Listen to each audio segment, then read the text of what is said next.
Welcome to Spotlight. I'm Liz Waid. And I'm Adam Navis. Spotlight uses a special English method of broadcasting. It is easier for people to understand, no matter where in the world they live.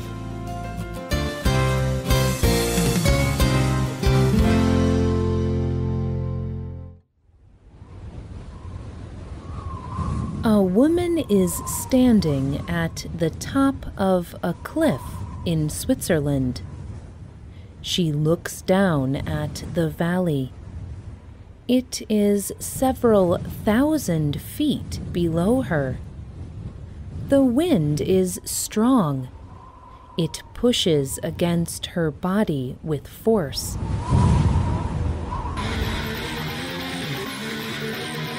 Suddenly, she runs toward the cliff and jumps off. She falls through the air for a few seconds. The sharp rocks on the cliff are only a few meters away. She gets closer and closer to the ground. Then she opens her parachute. The huge cloth spreads out above her. She holds onto it with thin ropes. The parachute slows her fall. She lands softly on the ground at the bottom of the cliff. She feels excited and strong. This woman is a base jumper. Today's spotlight is on this extreme sport.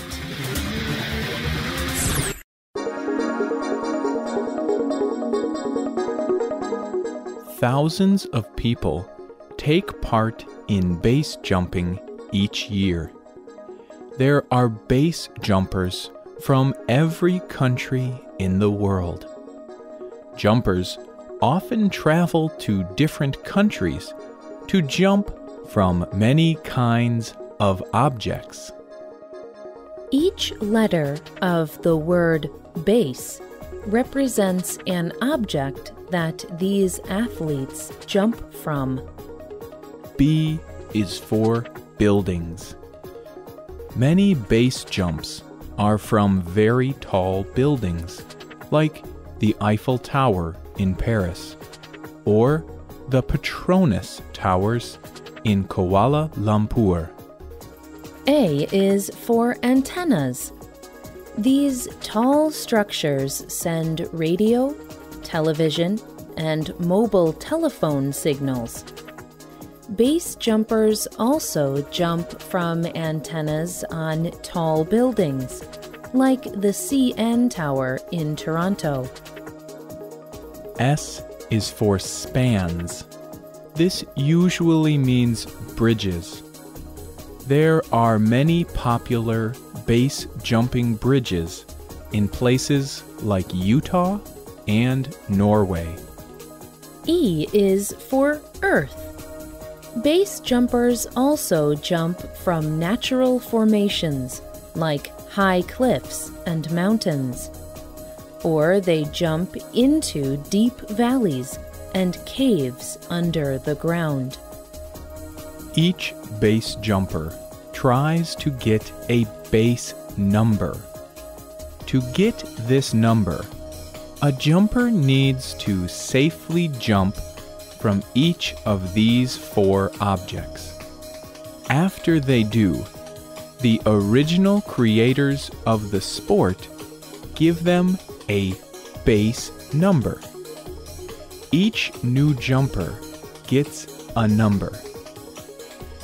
This number is a symbol of success in the sport. Jumpers are proud if they have a lower base number than someone else. Jumpers can also get a base night number. To do this, a jumper must jump from all four of these objects at night.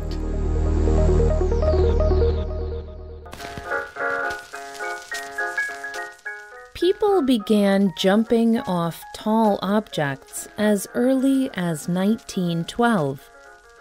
Many people wanted to test the parachutes they had made. Some jumps were successful, but some were not. Many people died while jumping. However, the birth of base jumping as a real sport was in 1978.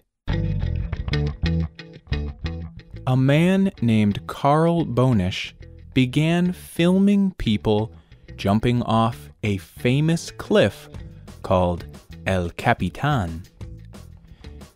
This is now one of the most popular places to base jump in the world. Bonisch shared these films.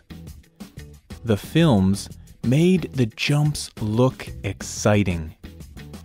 More people wanted to try jumping like this.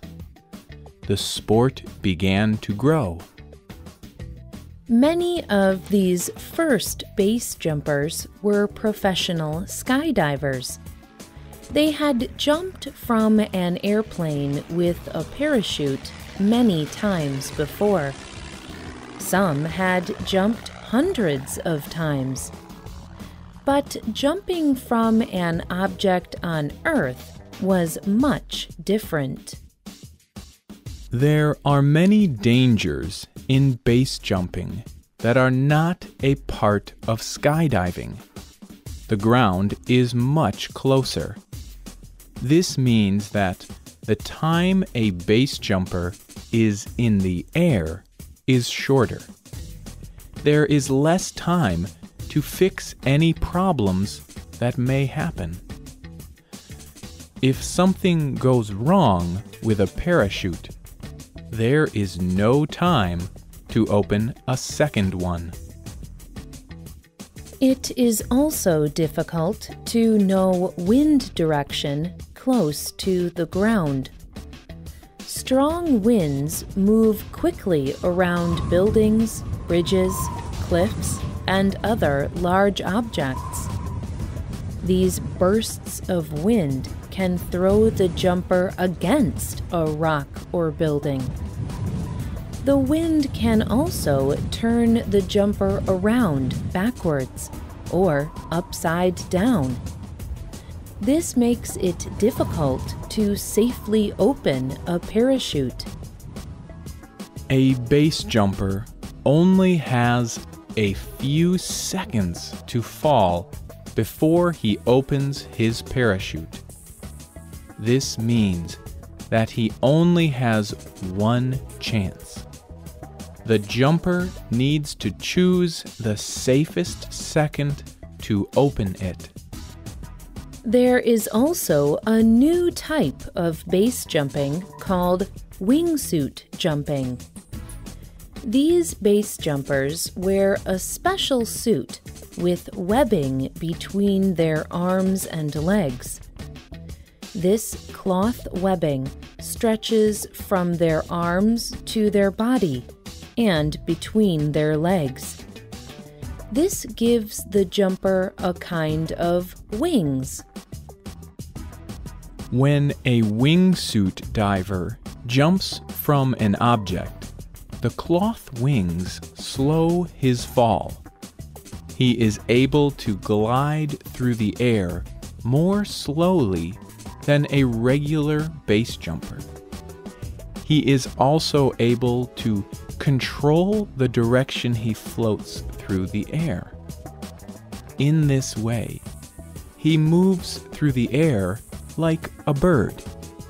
When it is time, he opens his parachute and lands safely on the ground. But sometimes base jumpers do not land safely. The sport is a very dangerous one. On average, 1 out of every 60 base jumpers dies while base jumping. In fact, in 1984, the man who made base jumping famous, Carl Bonisch, died in a jump. But this is not the only danger. Base jumpers often break the law to jump. Jumpers like to jump from tall buildings and structures. However, for safety reasons, the owners usually do not want people to jump from their buildings. So, jumpers will jump without permission. They may even be arrested. However, sometimes buildings do permit base jumpers to use their property. Often it is to gain the attention of television and newspapers.